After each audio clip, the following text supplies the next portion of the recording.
Hello, beautiful family. How are you all doing? Thank you for the maximum love and the support.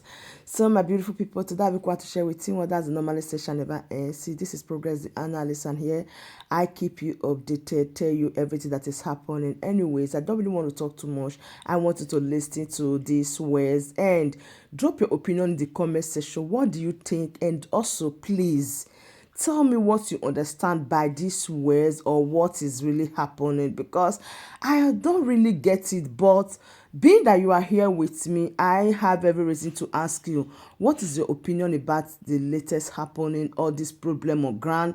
Drop your own opinion and I will be in the comment section with you to pick out one or two information from you. Thank you, and I'll be right back. Stop.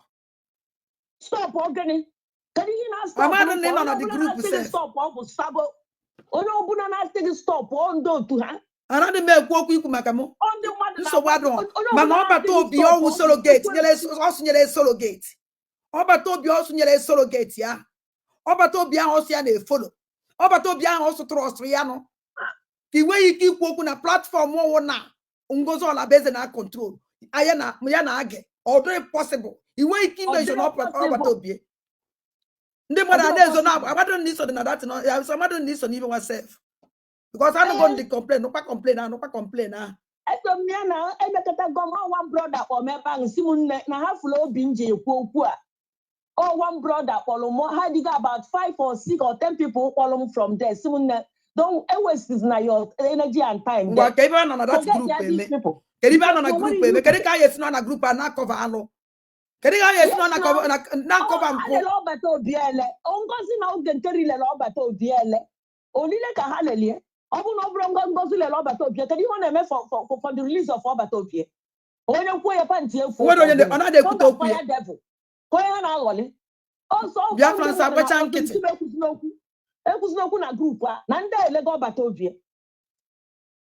No very rule. I can never convince them. Ekwona menucha kwoni na cha ikute makoba to bia wa utamega attack taga musu na ba tell didn't be her what is going on iya na ha echebu kita ego na ha atu na data data account to account ndị Fulani ego gbagote ni akita atachie ya, mark my word ego gbagote ya lo kita ha atachie ya emekwu nke ma ama dairu Muamaro mana kariya GM. Ndị bụ wundu na arụ bụ wundu, no treatment. No treatment. No treatment. Ndị nọ n'ime ọfịa na-ebutere ozu ha nothing. Okay. Mgbe ọ bụla bịa na-akpọrọ ya akụkọ Deborah. Nne ka isi nwe information a. Adọkwa nke ọ na gịnị? Na ndị nọ n'ime ọbịa ebute ma ndị merụla ahụ. Enye ego for treatment. I'm not life. Oh, no problem. Oh, somebody because of here, because of Utang and Habalom na platform. One commander na one state is Poram Simon Nemo Putananda Bekwensu. Okay.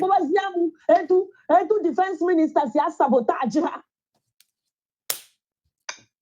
Defense minister, and the Mutala Wunda Nebuterozu. Ndị melụla arụ ndị okwu katazila okwu ike mbere kwuzi akwa.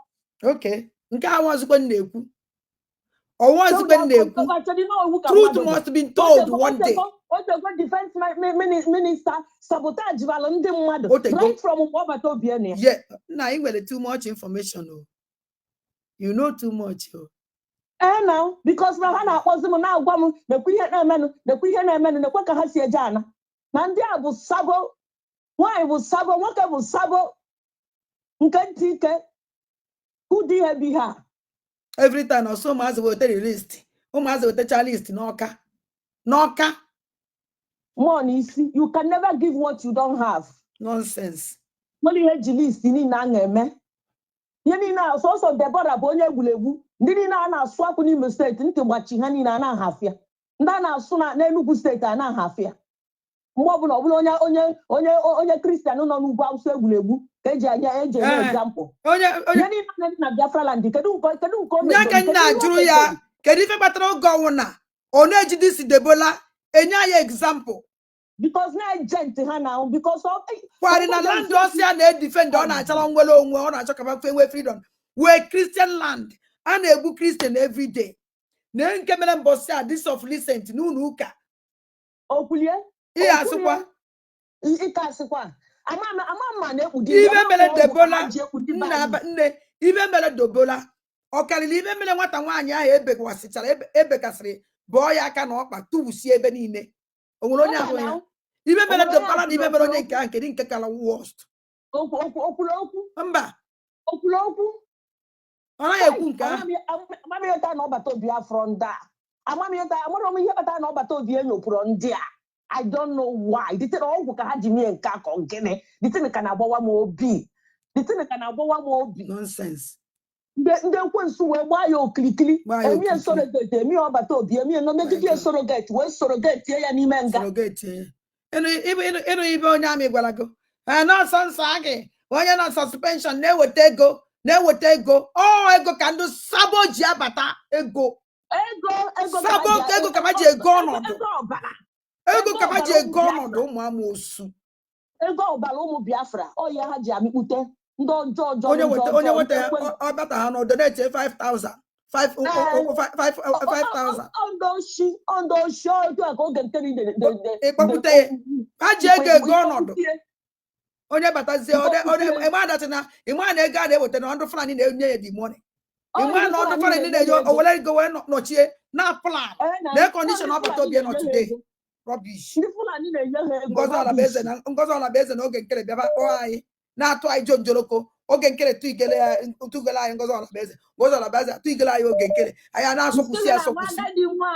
Mgbe ihe a mere ọfụ nne bigere mt amama amakwa m nke declare go mo people war declare go nye and the one declare kwa m this war with ụmụ ochika nti ọchịstara ụmụ nonsense people ọchịstara e nwere m time no ya nwa na onwe because now this insult don't go too much ebe onwe ike stop this nonsense no kwuo na social media na maria yọpụtakwu apụta ọ na-akparị m ana m edi individual nwaanyị aghọlis na ndị be anyị ndị nwa ihe nwa agadi nwaanyị anya na-asị ọkwa ọkpa nwa anara n'ihe ọkwa gwara m ihe agwa one week ejisi Finland tata ọ na-ada n'elu na-ada n'ala osi m nwa m chenye m 7 days omemecha ọ bụla eziokwu nne m thank you very much.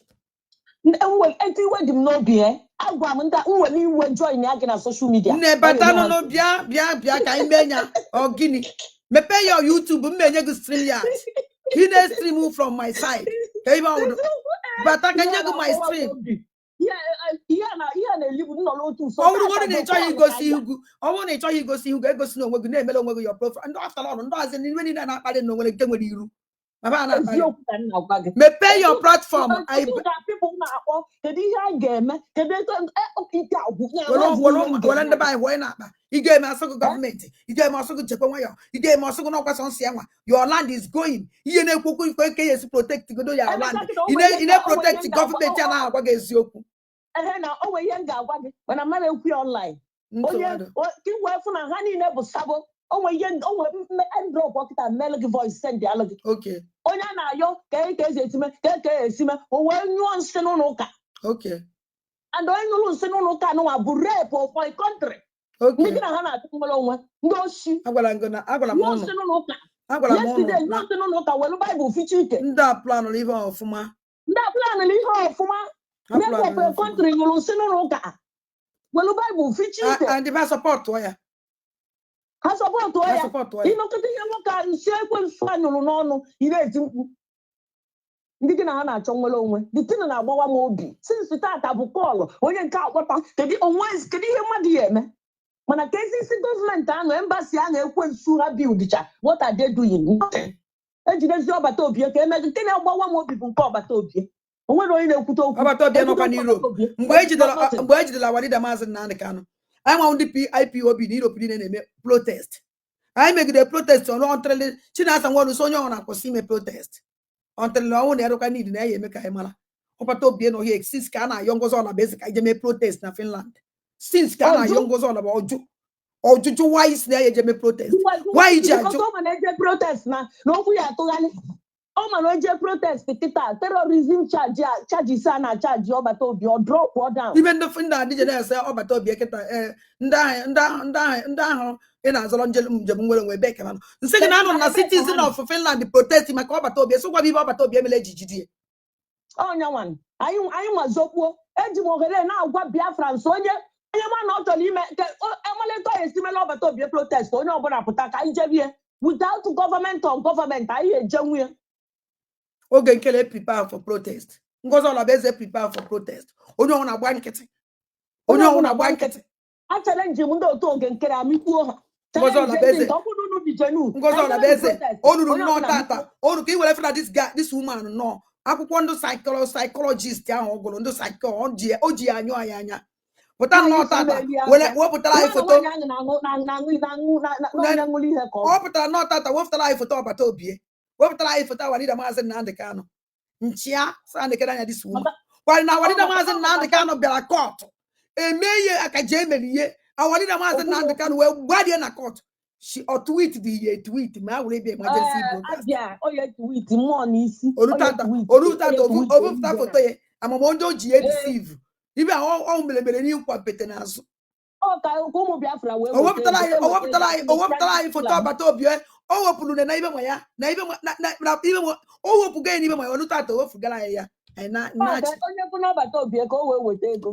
Ego tụtara ego. Oh ya no.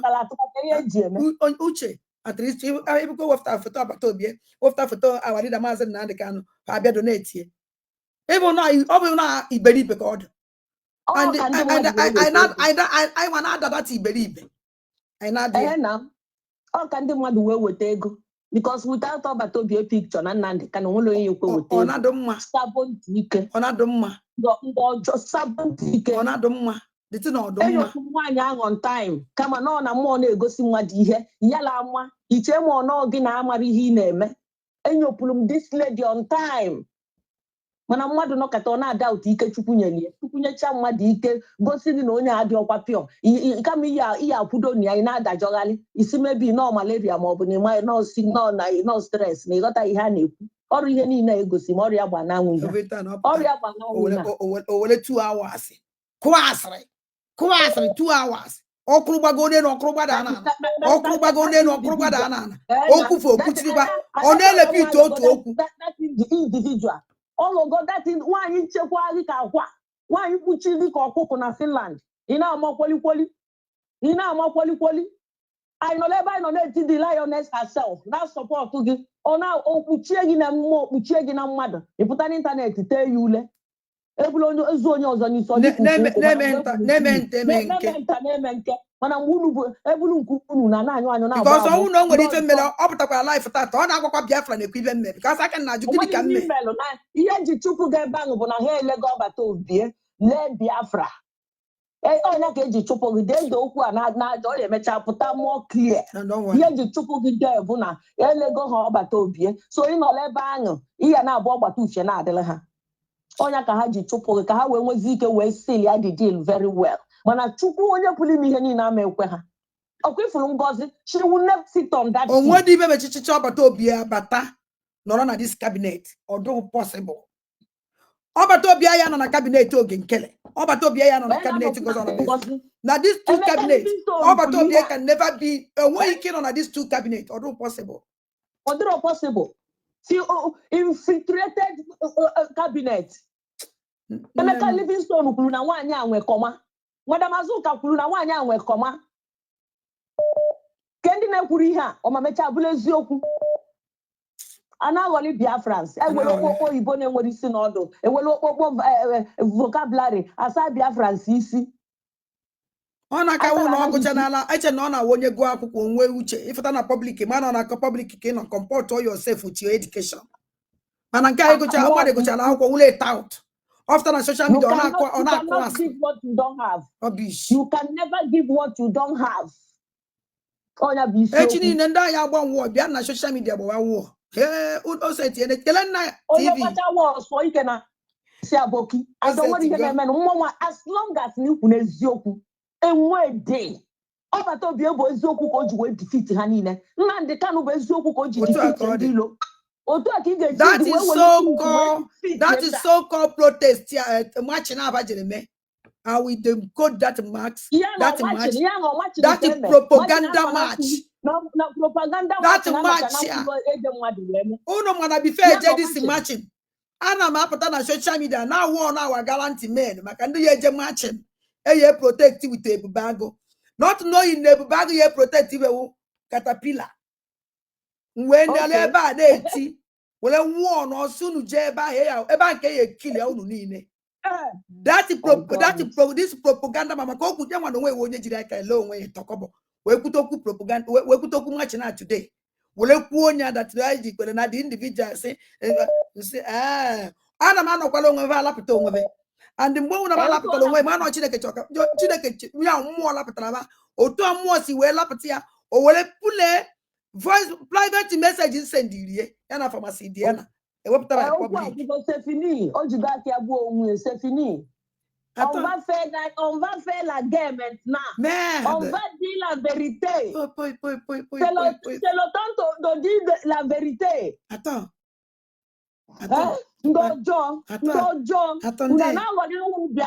Attendez, tu parles français? Vraiment? Je parle français, mais pas beaucoup. Wow, ça va? Oui, je parle français un peu, mais pas beaucoup. Mais quand j'ai vu, tu parles... Je comprends la français. C'est vrai? Mais pas beaucoup. Tu parles très bien. Oui, c'est vrai. Wow, ça c'est gros. C'est vrai, c'est vrai. Tu m'as surpris là. Tu m'as vraiment surpris. J'ai étudié le français un peu. Dans la, comment on dit ça? J'ai étudié le français un peu dans l'école des secondaires. Mais c'est pas ici, c'est pas un pays. Dans quel pays? C'est pas ici. Où? Au zoo. C'est vrai? Au zoo. C'est pas possible. C'est vrai, ma sœur. C'est vrai? Oh my God. Wow. C'est vrai. Oh. Mais c'est génial. Moi, j'aime bien. Ça va aller par la grâce de Dieu. Wow. Comment ils vont les enfants? J'espère que tout le monde va bien. Tu dis quoi? Comment ils vont les enfants? J'espère que tout le monde va bien. Je ne comprends pas ce que tu dis. Comment ils vont les enfants? J'espère que tout le monde va bien. Oui. Tout le monde va bien. Ah, c'est super. Tu vis avec eux? Oui. Et ta famille? Oui, je vais bien. Tout le monde va bien. Il n'y a pas de problème. Par la grâce de Dieu, on est là. Voilà. On est là. Oui. On est là. Par la grâce de Dieu, on va gagner la guerre. Wow. Guerre. Par la grâce de Dieu, on va gagner. Ne t'inquiète pas. T'inquiète pas. Je suis. Attends. C'est eux qui ont cherché. Oh my God. Je suis tranquille. Je suis calme. J'ai dit, moi, je ne veux pas de problème. Peu n'importe. Je vais rester toujours calme. Mais eux, ils ne veulent pas. Donc, quand ils ont essayé de me chercher là, ils ont me trouvé. Je les ai souhaité bonne chance. Si c'est eux qui ont gagné, je vais me lever les deux mains. Si c'est moi, c'est eux qui vont se lever. Mais là, on va faire ça jusqu'au bout. Moi, je ne lâche pas. Là, maintenant, s'ils ont eu fruit, je vais le suivre jusqu'au bout. Franchement, j'ai promis. Je prends parce que moi, je suis fatiguée. Il faut qu'on arrête ça au plus vite possible. Vraiment. Merci beaucoup. Okay. Merci beaucoup. Je vous souhaite bonne chance et que Dieu vous bénisse. Merci, on va parler alors demain. Okay. D'accord. Merci beaucoup. Ça va aller par la grâce de Dieu. Ah oui, OK? On va gagner cette guerre. Exactement. Par la grâce de Dieu. Merci beaucoup. Exactement. Vraiment. Je te souhaite bonne nuit. À demain alors. Bon. Ok, à demain. Je vais faire la voice, une voice pour vous. Oui. Oui. Après ça, je vais faire. Yeah. D'accord. Ok. N'oubliez pas, s'il te plaît. J'attends ça. N'oubliez pas. Ok. Je fais ça maintenant. Avant de dormir. Je fais ça maintenant. D'accord. Ok. D'accord. Merci beaucoup. Okay. Je te souhaite. Au revoir. Au revoir, ma chérie. Au revoir. Je te fais gros bisous. Je vous souhaite bonne chance. Merci. C'est gentil. Ciao. Au revoir. Au revoir. Ah, elle est morte. D'accord. Ah, qua i bigliacci, iti boribo. Hello? Hello? Oui. I don't know get after French. We yet and again wine after China. I just say when you went now. Oui, même moi je comprends un peu. So Ada, Mm. ihe nchọrọ alụ nchọrọ ịtụrụ gị owo that. One will be strong, and another could be strong. Okay. Don't hide anything for Biafrans. Yes. Don't hide anything for Biafrans. Unwe bukora kpọ mgbe say yes. N'ịma na oge nkiri na-enye our men ego. Only thing nchọ ka imewu ebe ịma na oge nkiri na-enye our men ego. That akaụntụ ha ji enye ha ego ihe ya sọpọtụ aka Biafrans na-eti ego ka onwe ike na-eru our men aka. Ana m oke nke m ka m na-ekwu o. Ọfị na ihe na-ekwu. Ama m akaụntụ eji enyewe ego. Mba, ama m na ịma ha ihe na-ekwu ihe ada amedina awụ ịda agwa Biafrans amara akaụntụ ahụ oge eji enye agwa men ego pụta ụzọ ego bikọs ọ ndị agwụ ihe wụ nọmba 1 ọ ha wụ ndị agwụ ọ na ọ n'ihe niile a na-eme ọ ha wụ nọmba 1 gwa Biafrans ha ji na-edonetiri oge ego ka a na-enye pụta ụzọ ka nwee ike kesa na anyị non eme nke a moi j'ai rien à foutre avec oge nkele. Oui, j'ai rien à foutre. Non, j'ai dit non. Il n'y a pas de problème. Muna oge nkele. Ebe ndowele ngozi ala bụ eze ka ndowele oge nkele. Oge nkele wo onye wayo. Onwele n'ibe bana abọ wo the same thing. Ngozi ala bụ eze na oge nkele wo ofu ibe. Nwe ibe dị iche. Ma n'isi na oge nkele na anụ nọ na-enye our men ego. Because no ibe bagbara m. Ajụrụ m bagbara. Kedu ihe ọzọ na-ekwu na ihe na-ekwu mụ na we are saying the same thing. Ọ ibe bagbara m. Bagbara m mana ma atụ asị mụ nwa kwuru na m enweghị ike hide Biafra anything. I will say the truth. Ono ọsọkwa anya si were de. Mana na oge nkele na-enyebe ego nni awụghị ego nni ka anyị chọrọ. Oge nkele vute ego ahụ ovu ya vujelebe ka ba wee defend our land. Ọ gwụcha ya mkpa m. Ọ wụla ego nni ka anyị nidiri. Ibe anyị nidiri wee ga-eji wee protect the land. Pero ịmụ na Ngozi Orabaeze divide the fund Biafra. Ịmụ na divide ya. Oge nkele vu ego Biafra. Ovu ego. O siziri akaụntụ and akaụntụ ahụ o siziri ego dị n'ime ya vụrụ ego ahụ bunyefa. Oge nkele ji ego IOU loan. Ya were evu ihe.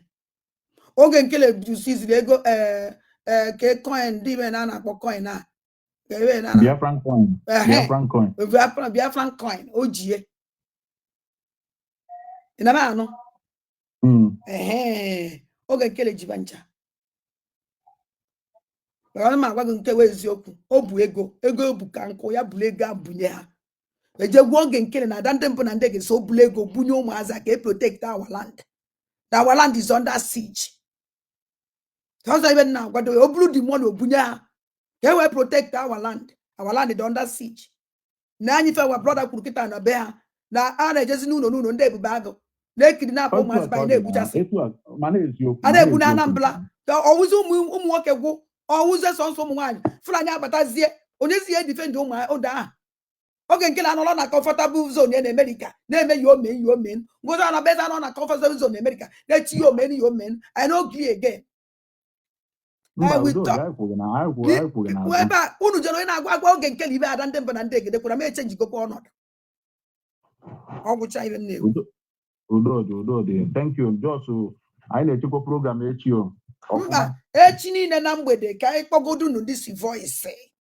M eje weta voice nke ọ gbapụta wee kpọzie voice nke conversation ahụ ka onye ọbụla nụzie ka nwepụtagodo otu proof ka oge ọbụla na masị Biafra na mmeweta proof onwebe nke nwepụta ma ewepụta ofu echi niile then ka ọ marakwa na o nwere ibe ka ọ mara na o nwere nke nji ọnwa ọzọ ụmụ ha chọkọta ekwu ọnụ ndị abịa gba saga ka m na-eche maka ma ndị si Kedenna TV na-achọcha saga onye agba Kedenna ifugo saga ihe afụ saga ma ga-agba na ya maka eziokwu anaghị agba saga na eziokwu n'ebe a na-agba saga n'okwu asị ị na-eweta na m eweta proof na edibo nkwu ya ọ ya bụ saga so ọ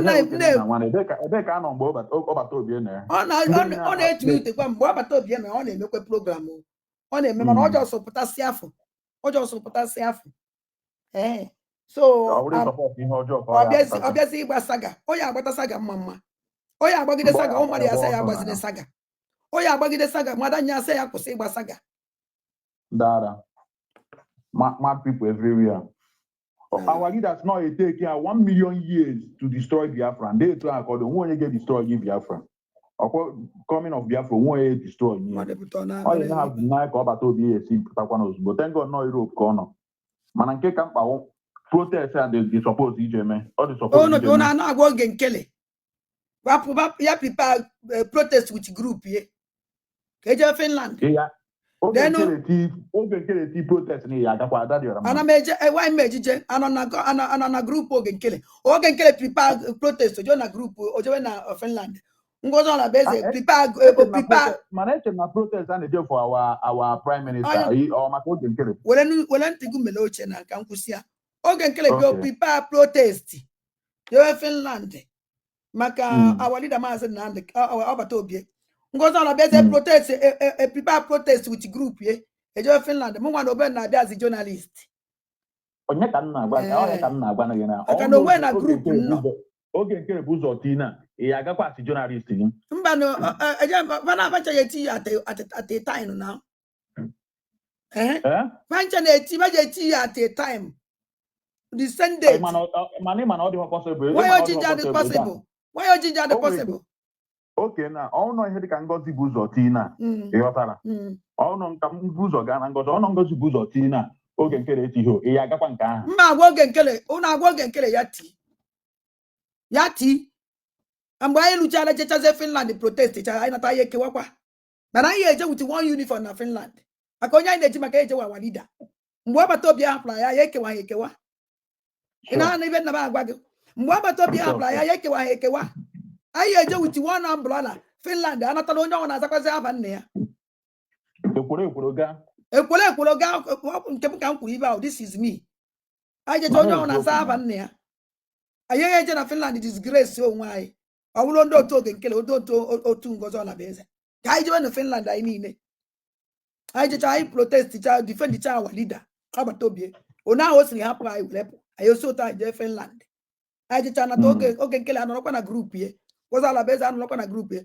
ada ndị mpa na ndị egede anọrọ n'oche eze m ọgwụcha ọntịrị ọbata obi apụta anyị batazi anya mara ndị o ji eso ọnwụrụ nọ ndụbe Ngozi Olabueze ọnwụrụ m ndụbe Olabueze ka o ji eso ọnwụrụ ndụbe nkele ka o ji eso sobe mụnwa wu journalist nwee ebe aka nọ ibe ọma Chineke meele m nnọọ na ndụ m ibe ọma Chineke meele m nnọọ na ndụ m iwepụta na this mess ọkwa ịbụ this mess ya mess two group a asụ Nchukwu ndo iwepụta na this nonsense mana ọ na our leader pụta na our prime minister na join Ngozi Olabueze ihe sokwa ha ọbata obi bata echi ha ma azụ nwaanyị meji nje so ọbata obi eje m eso group oge ihe sokwa ha ma gwa ya chụọ oge nkele mere mpụ ọ chụọ nya mbata o mere mpụ ya gwakwa chụọ Ngozi Olabueze eje ma gwa ya chụọ nya Ngozi Olabueze mere mpụ ya chụọ ba ncha a na-abụ mere mpụ Ngozi Olabueze mere mpụ oge nkele mere mpụ emerebe mpụ mana nke wee eziokwu mpụ nke Ngozi Olabueze na the obvious si bana about 50-50 because ọnwụ na bana aba ibe mere ọbata obie why eji protest na Finland ama the kind of protest I mere mgbe anyị jere na Finland eji m anya bụ ibe mere na Finland mgbe ahụ oge nke na-abịa protest ahụ why oji fụta why oji bịa protest ahụ